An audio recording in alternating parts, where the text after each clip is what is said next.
Hi, welcome back to the Personality Hacker Podcast. My name is Joe Mark Witt. And I'm Antonia Dodge. So this week we have a special guest with us, our friend Gina. Hi, Gina. Hey, guys. Gina Brillon.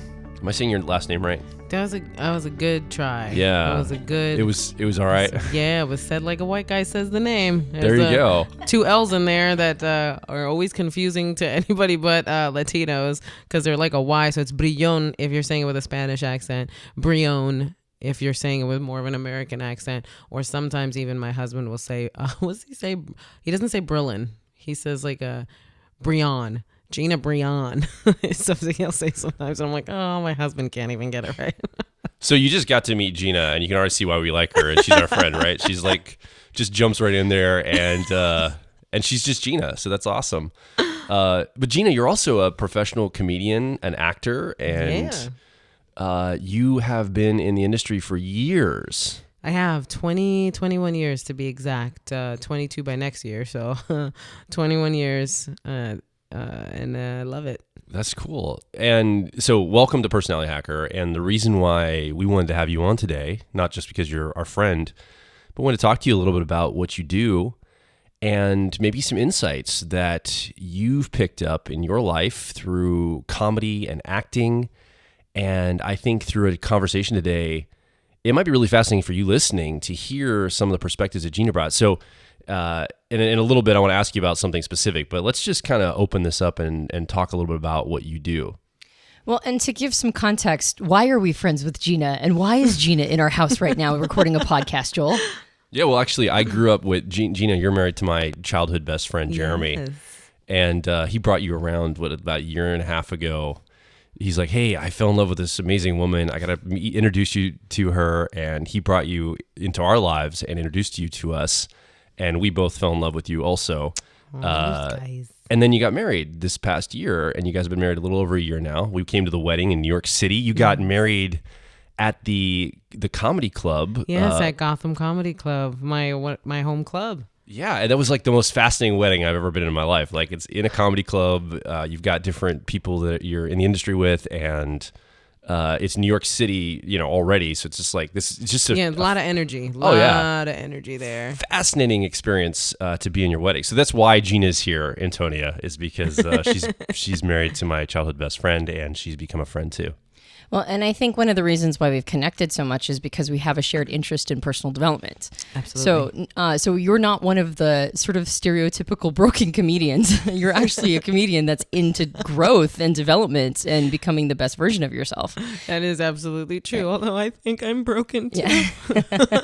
Which is why getting on stage is so important, right? Exactly. So the reason why we thought this would be such an interesting podcast is, first of all, we did a profiling session recently. Yes, it was fascinating. For the audience, we determined that Gina's best fit type is ENFJ.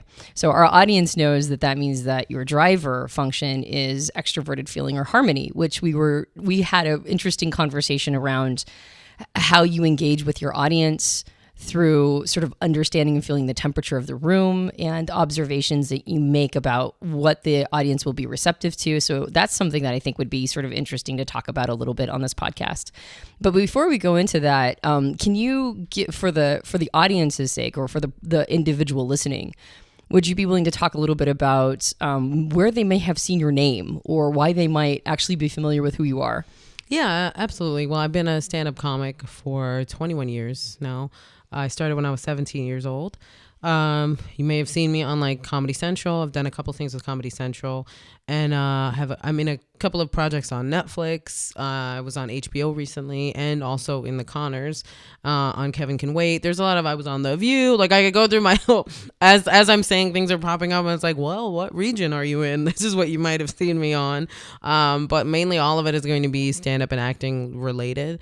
And that's how some of you guys might know me. Some people might be even like fans or know my website, and I appreciate everybody. But you might know me from several different things. I've been around for a minute.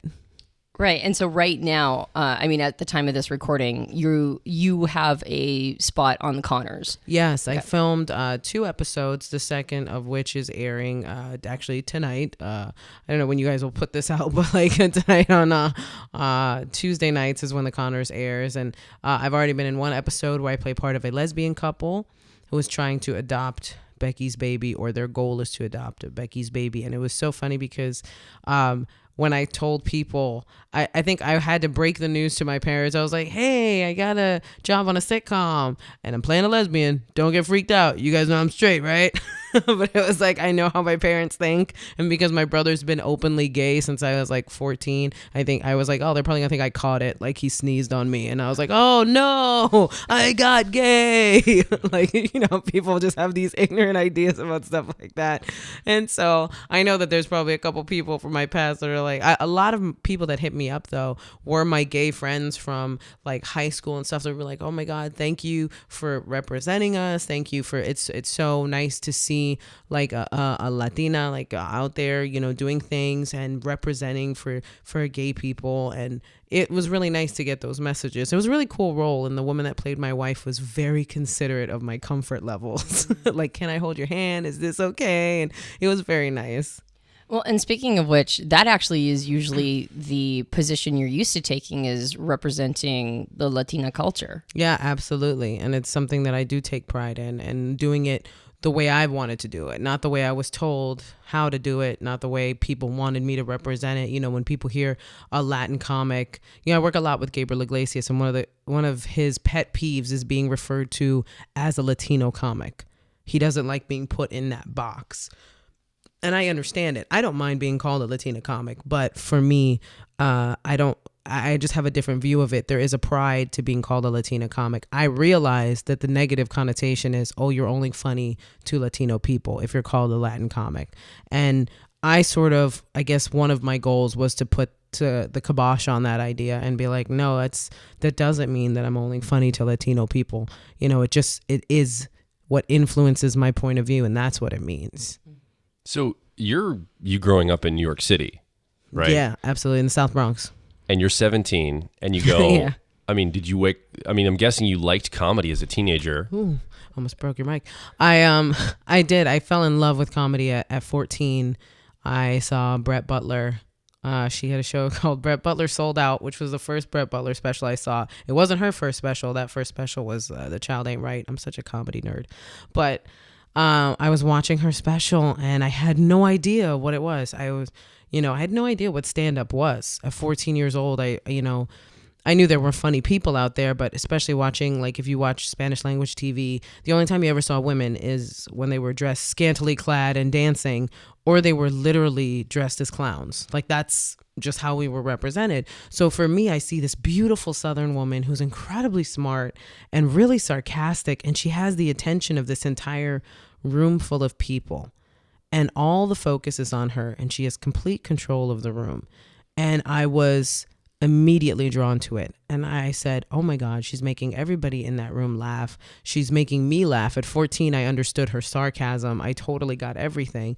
And so then I became obsessed with comedy, and I started watching everything and reading everything comedy based. I was a big George Carlin fan out of that.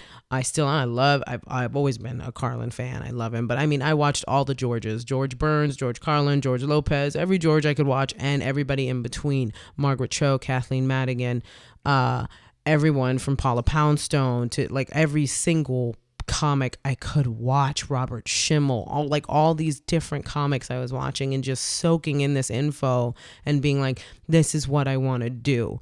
And my parents just kind of knew it. They were like, it's just inevitable. She was going to be an entertainer one way or the other. And it ended up being comedy. So how do you, I can't even imagine, how does this happen? I mean, you obviously were born in a city where you weren't born in like Des Moines, Iowa. So that was at least like you were in New York. So you have an opportunity to pursue comedy. But at the age of 17, how do you even know what to do? Like, how did you know? I had no idea. And that was the thing. I had never taken a comedy class. I had absolutely no clue what to do, but I just knew I had to start. And it was my mom who actually got me my first show. She entered me and my twin sister into a contest called Funniest Person from the Bronx. And it was our first time. It was my first time getting on stage. I couldn't believe my mom had done that. It was the day of my high school graduation. So it was the first day at 17 years old. I got on stage, and I was not nervous at all. I was really prepared. Surprisingly enough, she had told us a week before. So I had about a week or maybe 2 weeks to come up with 5 minutes of material. And I don't remember even how I did it. I have no idea how these thoughts came to my head, how I organized them. And I did 5 minutes of material, and me and my sister won third place. And so we had to come back for the callbacks. I don't remember how my sister did on the callbacks. I bombed horrifically. Like terribly. Like I was like, I'm never doing this again. Crying. I used to cry after every bad show because I was so young, and it hurt me to not be able to bring joy to those people. I thought there was something I was doing wrong and didn't understand that there's just a dynamic sometimes with comics where it's like if the audience doesn't get you, you're fighting a losing battle. And now, obviously older now and more experienced, I do realize that. But when you're young and doing it, you just always automatically look inside and go, I failed.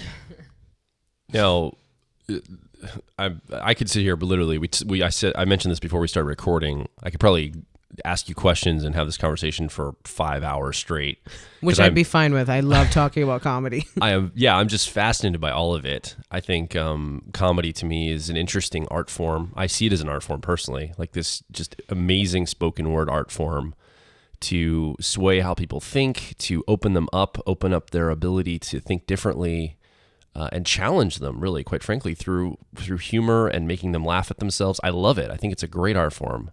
And I've seen you do your stand-up, and I really appreciate it. I think you do a great job. Thank you.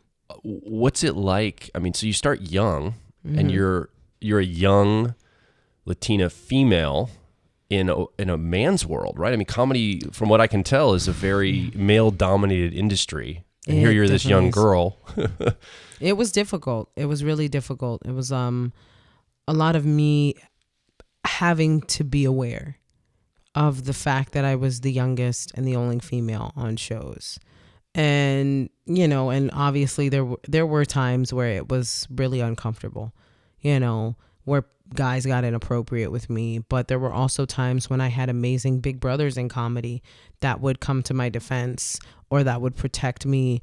And I was lucky that I had built up a network of people. I was always a very street smart kid too. So the minute I got a whiff of BS, I was like, this isn't for me. And I'd be like, nope. I could sense the situation wasn't going to be good. Or I'd be like, hey, this person doesn't seem like someone I should be alone with, was another thing that I was constantly aware of, And some people got through the cracks. There were a few people that tricked me. And even though I felt like they shouldn't be trusted, I would give them a chance. And then I'd be like, I was right on point. I should not be alone with this person. You are getting creepy. That would happen. And a lot of the hardships too were just finding places to perform as such a young person. So, I mean, I went from handing out flyers on the street. I went from barking, which is what we called handing out flyers on the street, or actually I went from bringing people to barking. So bringing people to shows was, if I had a show that required me to bring 3 audience members, then I had to ask 3 of my friends to come. And that's great until you run out of friends. And then you have no options to get on stage unless you've built relationships with people and sort of gotten to know them well enough where it's like, oh, well, maybe he'll throw me on. And then I started barking, which was handing out flyers to get stage time. So you'd stand outside, sometimes for hours, just handing out flyers until the show started. And then you'd go and do your stage time. And it usually would only be for about 5 to 10 minutes if you got that much time. And afterwards, you just, that's it. You stand outside for hours to get 5 minutes of stage time. And it was difficult, but I don't think I ever thought about it in that way. I just did it. Why? Why would you do that? I mean, what's the motivation for to put that much effort and to go through that much pain of having to hustle and push? What is the benefit? I mean, what were you feeling? What was the drive you had? I just loved it. I loved stand-up more than I was bothered by being uncomfortable or being told to stand outside and hand out flyers, whether it was cold or hot or didn't matter. I cared more about what I did.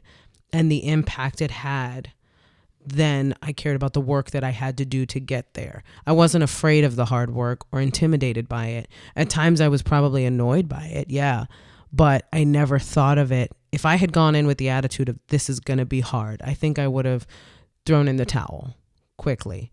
But I went in with the attitude of if you want this, this is what has to be done. This is part of it. And because I appreciated it, I appreciated the journey of I knew this was part of it. I've paid my dues. Now I'm on stage and it's all going to be worth it at some point, was sort of always the attitude I had.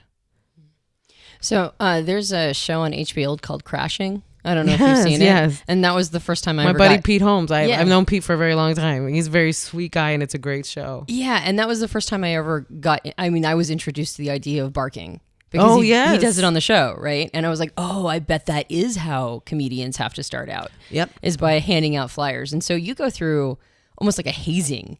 Oh, yeah, absolutely. Which is why a lot of comics will get mad if they see a comic that's getting stuff that hasn't gone through their hazing.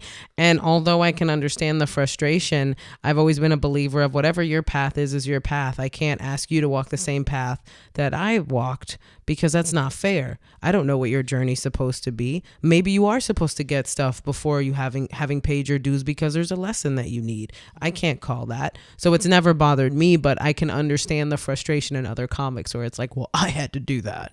But for you, it almost feels like having sort of paid your dues helps you feel like you've earned your seat at the table.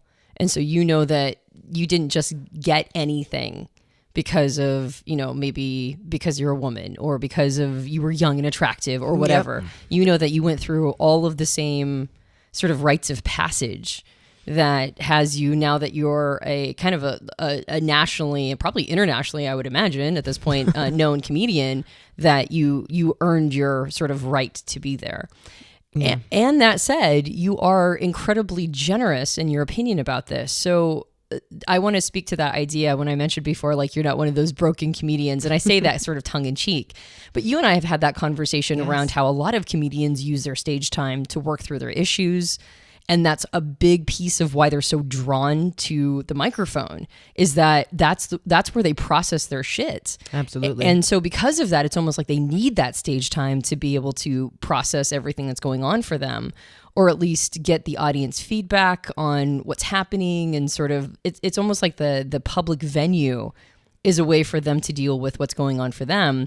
And so it becomes a trope, right? Like the broken comedian who's talking about like maybe their weight issues or their alcohol problems or darker moments from their lives, and they're painting a lighter picture on it so that other people that are going through it, they can connect with them via that pain, but paint it in a light of, and this is where I think I envy so many comics and the brilliant way their mind works, where they can take tragedy and turn it into something funny to make somebody else do that in their life, and take that same tragedy that they may have experienced and turn it into something to grow from. Yeah, so it's like they're facilitating other people's processing at the same time. And I'd love to hear about maybe some of the journey that you've taken to not only do that processing on stage, but also in your personal life, and whether or not it's actually impacted how you do comedy or how you see comedy. A lot of things have changed throughout the years for me, both comedically and personally. My growth as a person always kind of affects my growth on stage, because I do think that is the best way for you to kind of do your comedy, is your comedy should grow as you grow. That's why when you're in the business for a couple of years, and those people that have, guys like Burr, guys like some of your favorite comics that have been doing it for such a long time, as they grow as human beings, their art form expresses that, because they are talking about their life. They are talking about their growth on stage. And for me, in the beginning, there was a lot of immaturity in what I did, but I was young.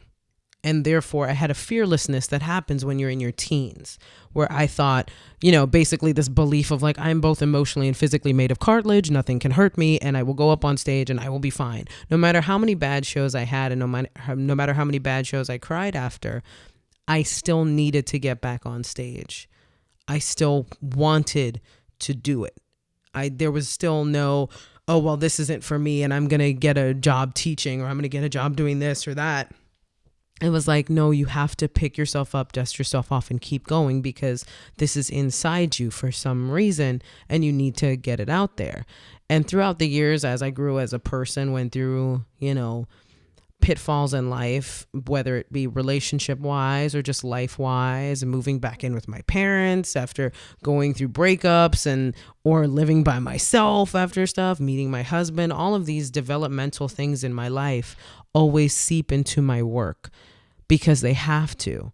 I feel like I'm doing myself an injustice if I'm not up there letting myself grow creatively as well. And it's also a cop-out as a comic if you don't let your material grow and you stick to the same safe stuff that you can't stay in your comfort zone. It's the antithesis of what comedy is. You're supposed to be outside of your comfort zone. You're supposed to be outside of everybody's comfort zone, so they can go, I can't believe what this person is saying. And that's the fun part of it. As a person who uses harmony as your driver, because we always talk about how harmony is sort of famous for being able to read a culture of a room and to be able to get an insight into how other people are emotionally experiencing whatever's happening. And as the person who has the microphone on stage, it means that you are in large part in control of the room and the temperature of the room, but you're still having to read other people's responses to you. So when you experience, like, I'm curious to kind of get an insight into how that feels for you. And then especially when you are not reading positive energy, getting bad juju from the audience, or maybe even getting heckled. How do you work through that? It's so interesting because when I first started, I was petrified of bad energy in a room. Petrified of it. The second I would feel it, I'd walk into a room and I'd be like, oh no, these people are not in a good place. And I would see comic after comic just struggle with this crowd. And it would be so intimidating. And now I think, as someone who's a little more settled in who I am, both as a comic and as a person, when I do feel that negative energy in a room, I go, okay, well, this is where we're at. And now I got to do my job and try to pull us all out of it. Because now I'm pulled into your energy field. Like, now I'm pulled into everybody's negative emotions in that room, whether they're upset about the price of tickets, whether they're having a fight at their table, whether it took too long to get there because of traffic, and the general emotion of the room is upset. Now, when I get on stage, just because I am in that same energy field does not mean I have to accept it as how I should feel. It means that I have an opportunity, like almost like infiltration. Like, now I've infiltrated the group, and now I can use this to change. I can use what I know that you don't know that I know to change your energy, and to use it and go, hey, this is my attempt at changing it. And sometimes it works and sometimes it doesn't. But the times when it works are more so than the times that it doesn't. Because when you have a chance to change somebody's emotion to a more positive feeling, normally everybody's on board. But what a lot of comics will do, and I think it's because we can be such feelers, they will take the energy of that room and it seeps into them, and then they deliver their material with less confidence, and they deliver it with fear, and almost like they're tiptoeing around the subject, which only creates more worry. It's like being nervous around an animal. And that animal's like, well, if you're nervous, then I got to be nervous because I don't know why you're nervous. So now we're both nervous, and what are we nervous about? And now you've created that energy because you gave into this fear.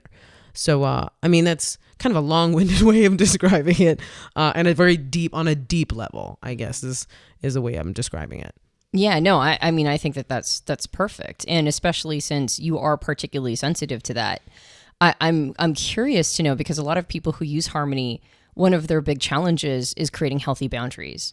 And so you are almost like in a baptism by fire situation. Oh, yeah. Where these strangers might not feel any obligation to you at all. And you were mentioning how you've had to figure out a way to sort of amalgamate, like not suck in their bad juju, but actually sort of take control of the environment and go, my job is actually to not be impacted by you. My job is to impact you.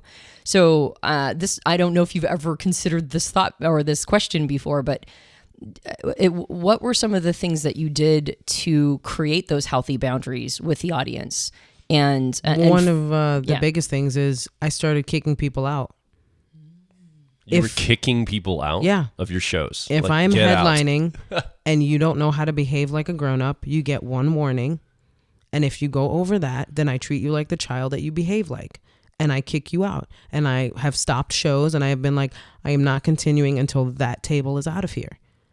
And I will stay on stage. And it's not something I like to do, but it is something that when I go to a club, and I only do it when I'm headlining. If I am just featured on a show, then it is none of my business. I have no right to kick this person out. I don't know who they know. I don't know why they're here. But if it is my show and I am headlining, you have no right to come in and disturb the rest of the people that have come here. And that kind of energy that you feel when everybody else in the room is gathering their anger towards this one point because that person is ruining their time, you can feel that energy is too much of a distraction, and I can't afford for them to be distracted. So instead of having the audience distracted by their mutual anger, their connected anger at this one person or this one table, I will get rid of the problem. I no longer have the patience and will no longer give you the leeway, especially now having the power to kick people out is also a thing. I didn't have that before. So I had to learn how to deal with people that would heckle. I would have to deal with them. And I'm not going to say I don't deal with them now. I will deal with you if you make me deal with you. But there is a limit to how far this will go. This back and forth will get played out very soon. And if it continues, if I can kick you out, that's exactly what will happen. And usually in New York, and usually people have like security guards. So it doesn't take much to be like, get this person out of here. It really does not take much. Most people get kicked out for that kind of behavior. And you're probably good enough at reading the room to know that if you kick this person out, everybody's going to be on board. Oh, yeah. Like, you probably get applause. There's been times where I've been watching the comic that's going on before me, the opening act or whatever, and I will be reading the room and I'll see a table and I'll be like, oh, that table needs to be kicked out. They need to be. I can see how they're acting. I can see their restlessness. I keep burping orange juice. I can see what's going on at that table, and I keep going, those people are going to be a problem. And there are times when I'm like, and I'm the person that's going to have to deal with it. And I know exactly how I'm going to deal with it. And I usually tell club owners when I go in, I'm very respectful. I go, I don't know how you police your room, but I will let you know right now, I do not tolerate disruptions during the show. So if there's a crowd, a table or a couple or whatever that is being disruptive and you don't handle it, by the time I get on stage, I will handle it, and you're not going to like how I handle it because I will kick them out. I will stop the show and I will kick them out. Damn, Gina, you're a ball buster. Only when I have to be. And some club owners were like, please don't do that. And I'm like, don't make me. It's your club. Police your club. I didn't sign a contract as a bouncer. I didn't sign a contract as your security guard. I'm a performer, and that's it. I love that you've put yourself in a context where you had to develop the skill. Yeah. Yeah. And and I'm sure it was intense. I'm sure it was an intense journey to get to that point. Oh yeah. When you're young and you obviously look like a scared lamb on stage or like a target, people would come right for me when I was on the lineup, and I had that doe-eyed, fearful look.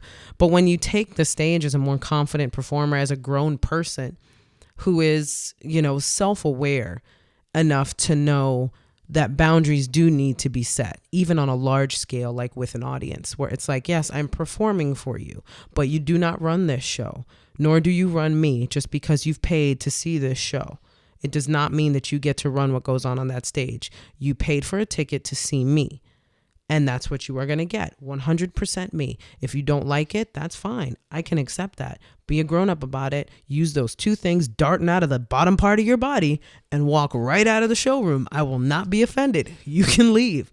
But if you ask to be a target yourself, don't be surprised when you get taken out. Damn, that was gangster.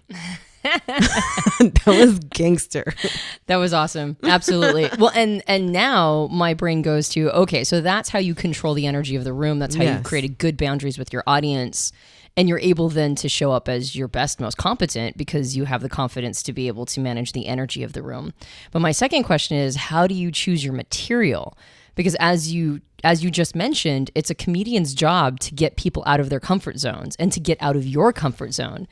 And yet your natural wiring has you constantly checking in with people's comfort zones to make sure that they're okay. Yeah. So then how do you choose what you're going to talk about and get that sort of that calibration right? It's interesting. I think it's because I've always been kind of in tune with people in a lot of ways. So for myself, when I'm looking at a subject, I will dig deep to the point where as I'm looking into a subject, let's say like relationships, I've talked about having been in an emotionally abusive relationship. And on stage, when I talk about it, what I talk about so that people can generalize it for them is being in a bad relationship and what the psychology behind it, which is sometimes why people don't want to delve into why they get into bad relationships and why they have these patterns. But it's very easy to do. It's very easy to look into it and figure it out. But do you really want to turn that microscope in on yourself? But the second I do that for an audience in this comedic way and put a funny spin on it, you can see people going, oh, wow.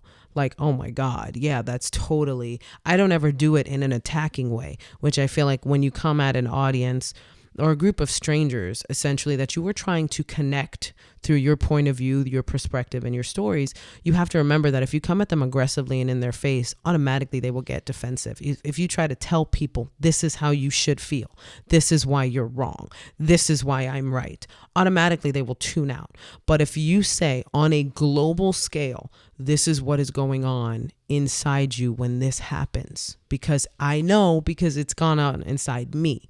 Like talking about when I do break down relationships, I say, why do we get in bad relationships? And then I say, do you know that more women get in bad relationships than men? And the audience is usually surprised. And they go, yes, because men see red flags and they bolt.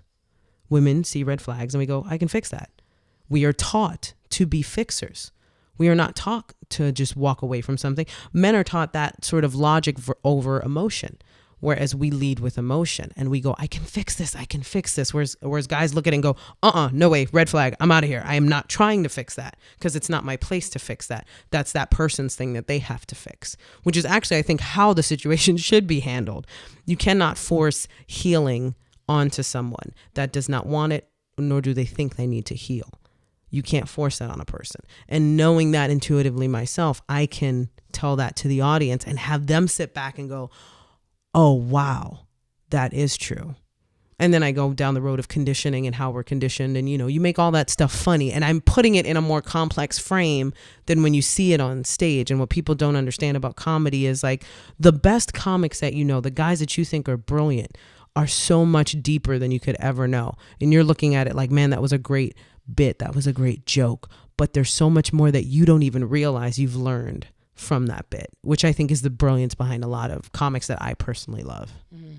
So in order to have good material that gets you out of your comfort zone, gets the audience out of their comfort zone, you've decided to go deep because depth is uncomfortable for a lot of people, but to you it's a priority. And so based on the need of having material, you have to emotionally and intellectually go deep on yourself. You have to really get into your perspectives process and really kind of figure out the patterns of what's going on for people. And in that way, you feel permission to get people out of their comfort zone because this is a place they should be going anyway. And as a person who naturally thinks in this way, you can provide that service for your audience. You can provide the service of depth while making them feel good about it while they're going deeper maybe than they'd even be comfortable with in another context. Yeah, absolutely. I think that's the most effective way to reach people. Is first you have to dig in yourself. And I had to look at myself and look at how my life was changing. And, I did my first special and my life was so much different than it is now. And when I looked at my growth, I said, well, there has to be a point where I hit my uncomfortable points. There has to be some point where I get out of my comfort zone first before I ask the audience to take that journey with me. I have to be comfortable saying this stuff on stage. I have to be like, okay, well, it's going to be awkward because I'm a little scared about this stuff, but I got to throw it out there. If I don't get to that point myself, how can I expect a room full of strangers to connect with me on that level? A lot of comedians I know are incredibly self-aware in that way, where it's like, I need to get this, and it's exactly what you said. I need to get this out of me. It is a form of therapy. I need to put it out there. And for all of us, it's a form of therapy, whether we realize it or not. So you also have transitioned into acting as well as comedy. A comedy's your first love. That's what you Always, fell in love yes. with, right? That's Yeah. never going to leave. No, never. I love it.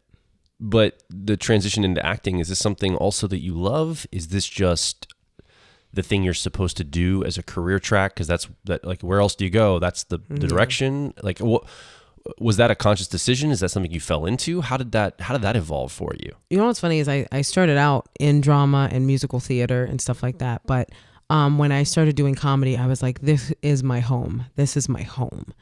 And then when I started acting again and taking acting classes, I didn't like it at first. I didn't like not being in the driver's seat. I did not like having control over the situation because it's someone else's words, someone else is directing you. I didn't like it at first. I hated it. I hated auditions. I hated everything. And I fought it.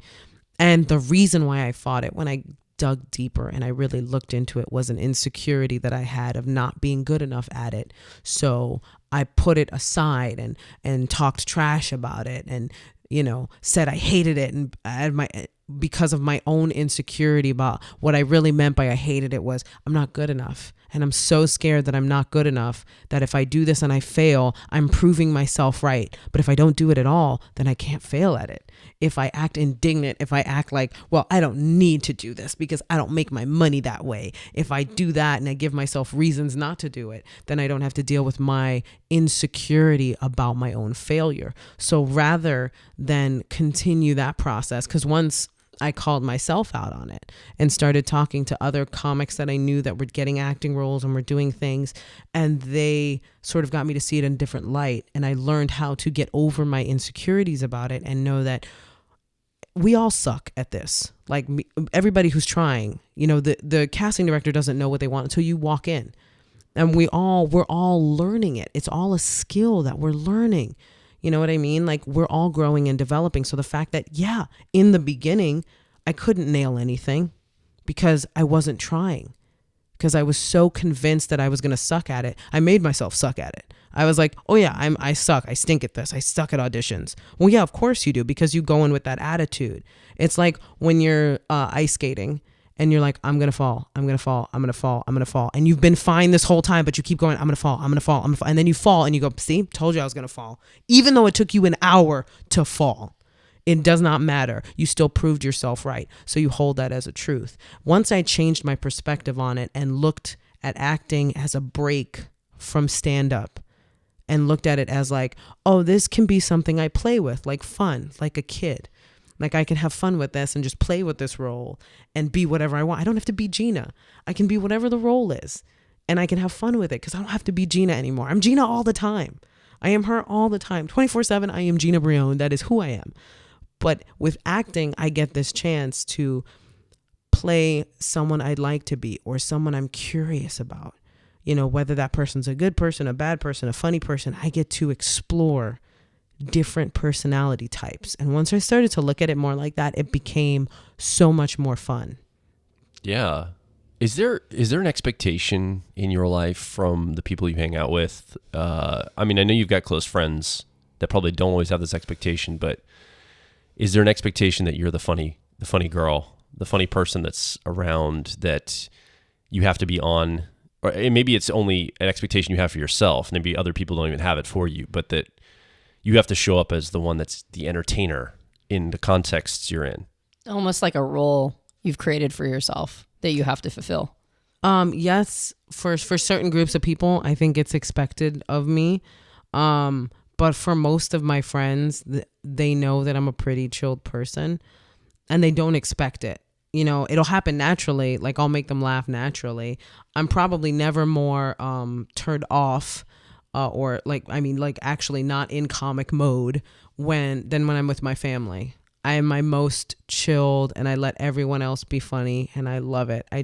They make me laugh so hard because I'm off duty and I don't have to be the funny one, and they're so funny, and being with my family is my favorite thing because they make me laugh. Now I get entertained by all of them, and it's probably my favorite thing is when I get to turn completely off.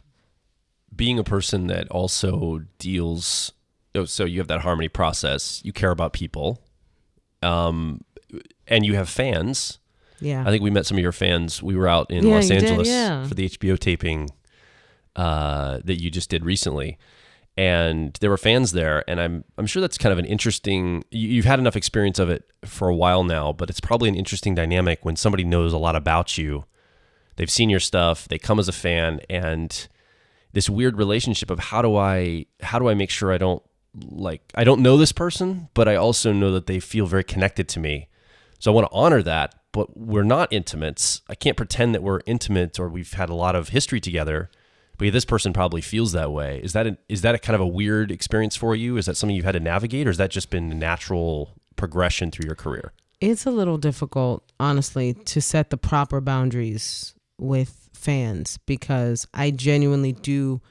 I'm still at a point in my career where I am the one that you're talking to when you message me on Facebook. I'm still that person.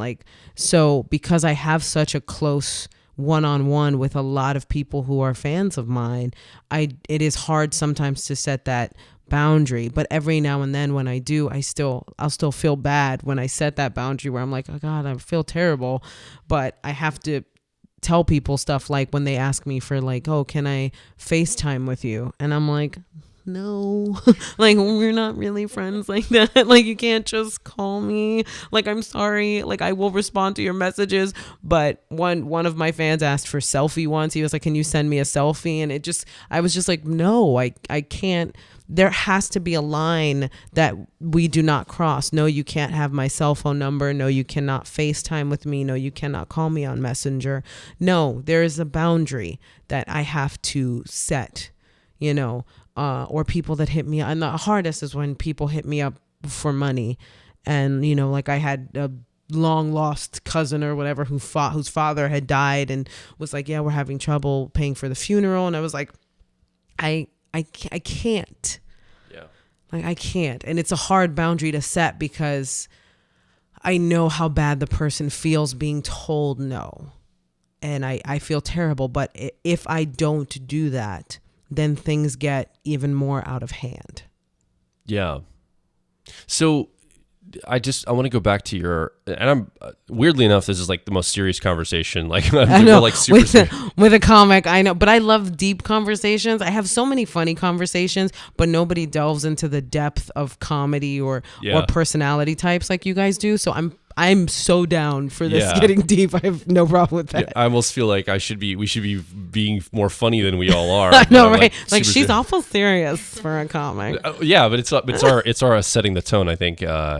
So you had made, it seems like you've made decisions in your career that have been carefully thought through. I'm sure you've made your handful of mistakes or your calibrated moves. Oh, I should have done this a little better here, and you've adjusted throughout the years.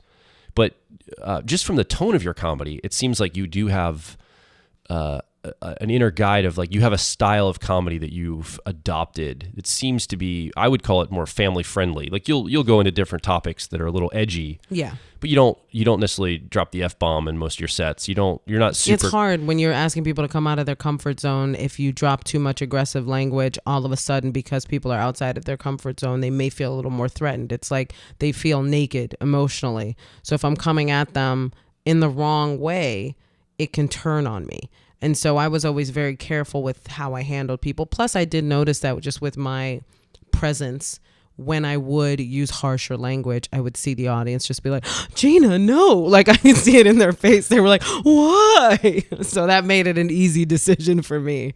So then over the years, you've basically crafted this way. Is that how I'm hearing you say that? Okay, cool. So then I'm picking that up correctly. And I think it's interesting because you probably have as a woman comic, you probably have, again, I would imagine a challenge to really, there's this thing in comedy, right? That women can't be funny. Girls aren't funny. It's only the men that are funny. This whole thing, right? I'm sure you've had to deal with that. Uh-huh. So you have to almost double prove yourself. Not only are you, when you're starting out young and trying to just make your way in the world, now you've got to overcome this kind of this perception just because of you being female, and then also minority. You're not, you're a Latina Well, the crazy comic. thing is, of course, there seems like there's more unfunny women than there are men. We're outnumbered. There's a ton more unfunny male comics than there are unfunny female comics. If you look at the numbers, logistically, of course, it seems like there's more unfunny because there's less of us. There's less of us doing it because of the intimidation of doing something like comedy and constantly being cut out of things and not involved in things because you're a female and, oh, women aren't strong comics and all this stuff. And that belief gets into a lot of the heads of a lot of female comics. I think for me, having grown up with guys, I was never afraid of that bravado. It didn't matter if some douchebag at a comedy club was like, oh, women aren't funny, I bet you're not funny. I was like, whatever, dude. I would punch you in the throat, but I really do not have time right now. So I'm going to go up on stage, prove you wrong or not. Either way, I'm not really going to care because I still plan on doing this tomorrow. Whether your opinion changes or not is not going to affect my end goal. And I think I always had that in mind where it was like, you know, you can be a bully. You can tell me that women are not funny. It doesn't matter. I still got to get up tomorrow night at Stand Up or Gotham or anywhere I'm getting up, and I still have to do my job. This is why I invited you onto the podcast. I'm serious. Like, this is the reason we wanted to talk to you, is because you have decided that you are going to do it and you're going to make it happen and you're going to get up there and be a comic, and you don't care what your gender is, what your age is, what your background is. You have a passion for something that you're going to get up and do regardless of what other people tell you. And I think that is, you know, I want to go over to the HBO special we were at and ask you a little bit about that. There was this moment when you were at the HBO special. You did this great set, right? There was a bunch of comics that were filming the special. Yeah. You were the last one up, and so and then one of the comics took a lot of time to film. So the audience was getting tired by the time you'd come up. And in spite of that, you basically, I think you did a great set. You hit it out of the park on your set. And then at the end, you told this story that when you told the story, I said right there, that is a person who, like, this is what went through my mind. I'm just telling you what I was thinking. That's a person who's a leader, a thought leader for people, and particularly young people, and particularly in the set of young people, young women. Because the story you told and the way you told it, I can tell that you have that perspective of, I'm not going to let somebody stop me from something, and I'm also not going to compromise my ethics. And this perfect blending of these two things, I looked at you and said, she has a message that is very important that I think young people would really benefit from hearing.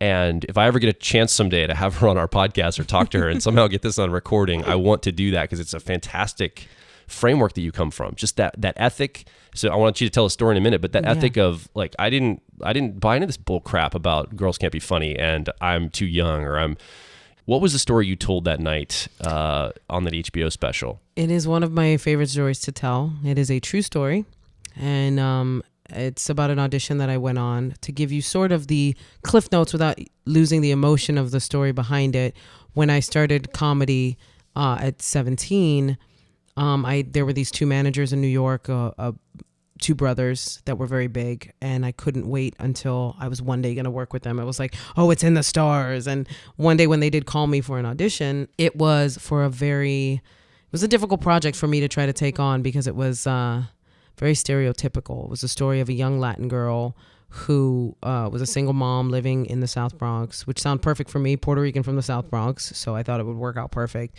She loses her apartment, she gets evicted, she goes to find her baby daddy, who is a rich white man, and she doesn't find him, but she finds his family, and they offer her money, but she won't take the money. She decides that she'll just work it off as their maid. And so when the story was pitched to me, I took it to my friends and I said, I don't know if I should, and it was really what happened. I said, I don't know if I should do this. This is so not how I want to be represented, but to miss this opportunity I don't know if I could recover from this. At that point in my career, I was so concerned with that I decided to take the audition. And I go on the audition, and the woman running the audition said to me, you know, after doing it a couple of times, she said, you're doing a great job. She stops me. She says, you're doing a great job, but you're making her sound too smart. And she is, after all, just a Latin girl from the Bronx, which hit me right in my core. Because this woman didn't know who I was. She had no idea she was talking to a Latin girl from the Bronx. She had no idea that I had listened to this my whole life. That I had listened to, you know, good luck making anything out of your life being from here. You know, nobody thinks big in this neighborhood. You know, nobody gets out of here. And so it was like everything that I had heard throughout the years, everything I had felt had come to this point of now I was looking at this person who said this to me without blinking an eye, without even thinking about it, the cruelty behind a statement like that. And I had a choice to make. And what I talk about on stage is that being a person of color, one of the things that you unfortunately find out is that the decisions that you make, the reactions that you have do not only affect you, they affect the next person that looks like you that comes in, that is the same background as you that comes in. And it is a burden that not many people will understand. Even myself, being light-skinned and Latino, I've been privy to conversations where people don't realize that I'm Latina and they will say terrible things and they will say hurtful things. And I'm in a position to have to defend Latin culture as a whole. And so in this moment, I had a choice to make. Do I overreact? Do I blow up at this woman? Do I let it go? Do I keep doing the audition? Do I keep my mouth shut like a good girl? And the choice I made, it was funny. Like I don't get to go into it on stage, but it was largely based on my grandmother. I thought in that moment, what would my grandmother feel if she knew someone said this about Latinos, about being a Latin girl from the Bronx? How would my grandmother feel? And in that moment, I made a choice that has steadily been throughout my career. Was I knew how I did not want to be represented. And more importantly than that, and the bigger, more aha moment for myself was, in that moment, I had decided I was not going to let anybody make me feel ashamed of who I was or where I was from. And the reason why I love telling that story on stage, and the reason why it was so impactful for HBO, was because I knew that there were going to be people of color in the audience. I knew there were going to be white people in the audience. It was going to be a mixed crowd. And the whole point of telling that story is to let people know how connected we are. We set up these separations with each other. But in actuality, we are all so incredibly connected by the human experience, by just our own humanity connects us, and we don't see it because we blur the lines. And we get mad at people and we judge people and we place our own inner demons on someone else. And when I tell that story and I see it connecting people, like I had an older Latino man, a Puerto Rican guy who came up to me after a show in tears. He was an older gentleman. He said, "You don't understand how much that story means to me." Because especially when you talk about culture on a cultural level, what people don't understand about, people are always like, well, why do Puerto Ricans always have flags everywhere? Why do they celebrate and play their music so loud? What most people don't understand on a cultural level is that my ancestors, the people from my past, that my uncles and aunts and grandmothers and grandfathers, all they had was their culture when they came here, which is why they hold on to their flag, which is why they play their music loud. It is not in an act to disrespect anybody else. It is, we are here. We made it here. And we are so proud of who we are. This is our culture.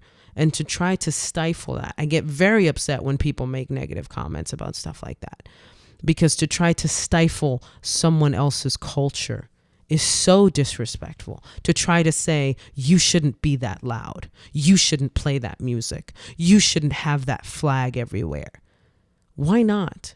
Why are they not allotted to have pride in where they've come from and where they are now? Because the two are connected. Where I come from is the reason I'm here now. That goes culturally, emotionally, spiritually. Your journey from where you were to where you are now is very important that you pay attention to that. And I think even as a kid, I was aware of how important that was. And as a grown-up, the only thing that changed is now I'm not afraid to say it.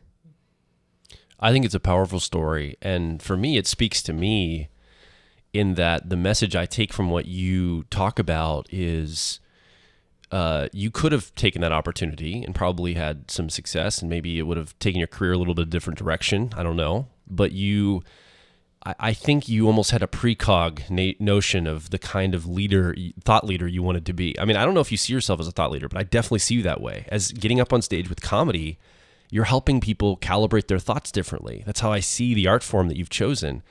And it feels like, there's a lot of young people now that may be facing something very similar. And I'm not saying that the reaction some people have, which is to get indignant and post on social media and maybe take up a cause for something they feel strong about. I think there's a place for that. So if you're listening right now, don't take what I'm about to say as anything against that. But what I loved about what you did, Gina, is instead of saying, I'm going to go protest about this, how dare the media treats Latino people this way or whatever, you could have done that. And I'm sure you have those viewpoints. But what you said is, I'm going to make career decisions that stay in alignment with this. And I'm going to continue to work to become excellent at my art form. And I'm going to let my work speak in a lot of ways for how, and the choices I make, the decisions to not take this role, for example, and to build myself up as a legit comedian and actor, that now at your life, you have a lot of opportunity, a lot of sway. And I think you have put yourself in a position where you can be a leader to those younger women that are Latina and other minorities and other just young people in general, to look at this and say, like you said, that connective voice and vibe, hey, I can make career choices. I can move through my life making choices that actually build toward a platform to where I can have that leadership. So I hope I'm articulating this to make sense, but I really appreciate that about your story and how that was the decision you went down. I want to be impactful in that sense to people across the board, to let them know that it's okay to believe in what you believe in. And it's okay to say that. It's okay to do that. Whether you're protesting or not, it's okay for you to express that in any way that you can, and to do it in a form that's true to you. If you feel like poetry is the way you can express it, or art or music, or if you think going to different countries and learning about different cultures is how you want to express that part of you, then that is okay. There is something that I will say about this generation, about like millennials and hopefully Generation Z, which is the generation after millennials. They will impact the most change that we have ever seen, because they are the people that are not afraid to give their feelings, their beliefs a voice. And they're not afraid to fight for those who they don't know. They're not afraid to fight for what they truly believe is right.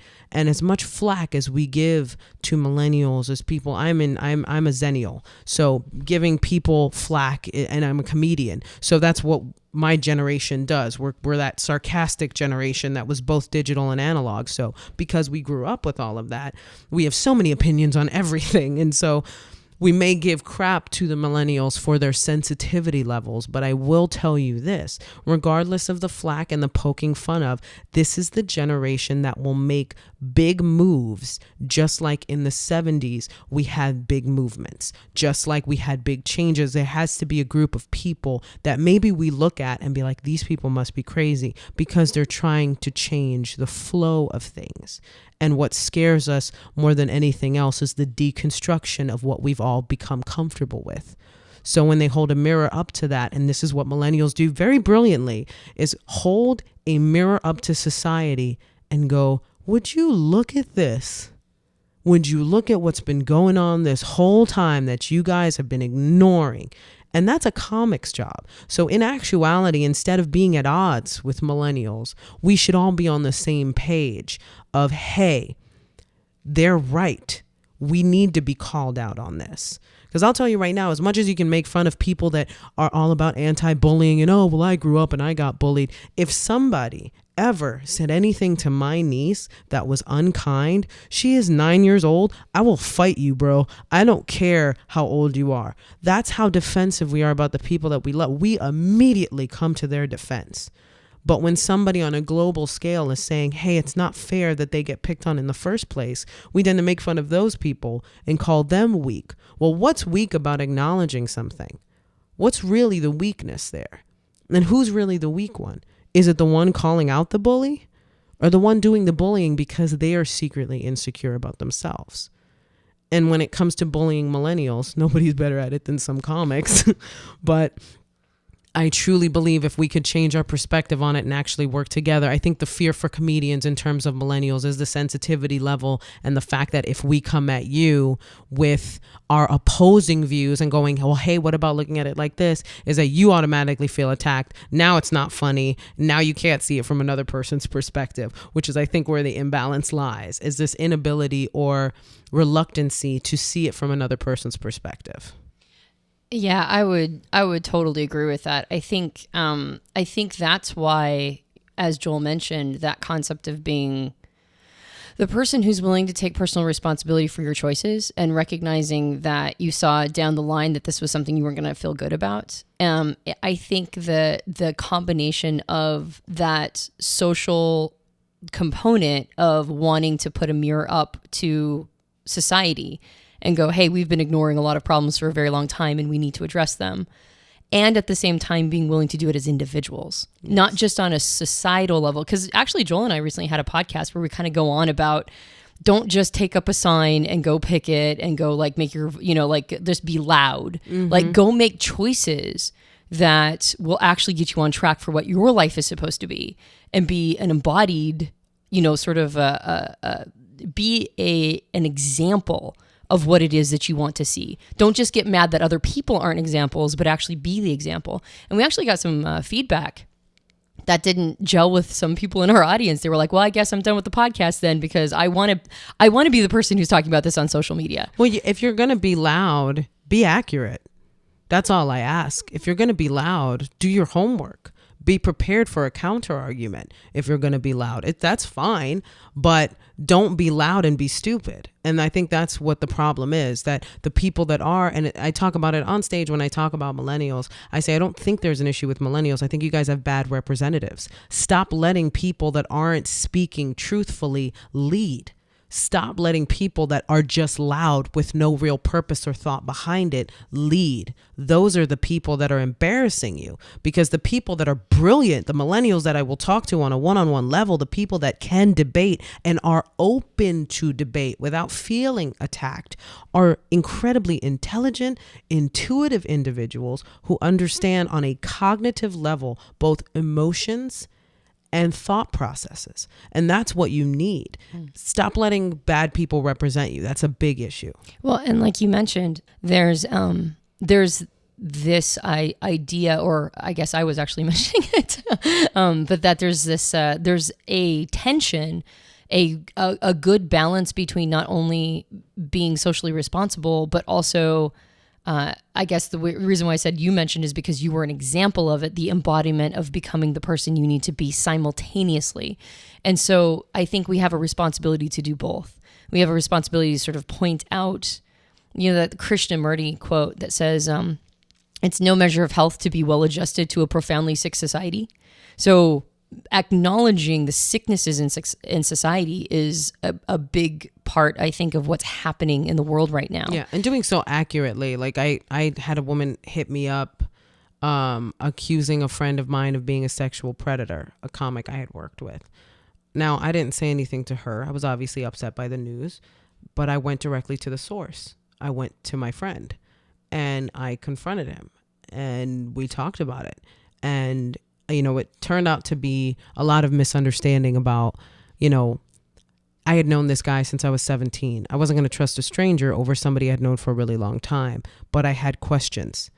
And when we talked about it and I figured out what had actually happened, it was kind of upsetting to know that this woman had basically painted this guy into a corner because of her own beliefs and because he was a smart aleck and a comic who was very sarcastic. He sort of did himself in by making sarcastic comments and only almost poking the beast.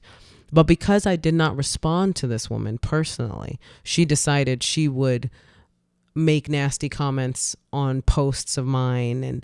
And I came at her in I felt bad for her, honestly, because I could sense the pain of somebody who had experienced trauma and was coming at this from that point of view. And it's what we talked about the other day, logic versus emotion. Whereas I was looking at this logically and kind of being able to see the full scope of this person is emotionally upset.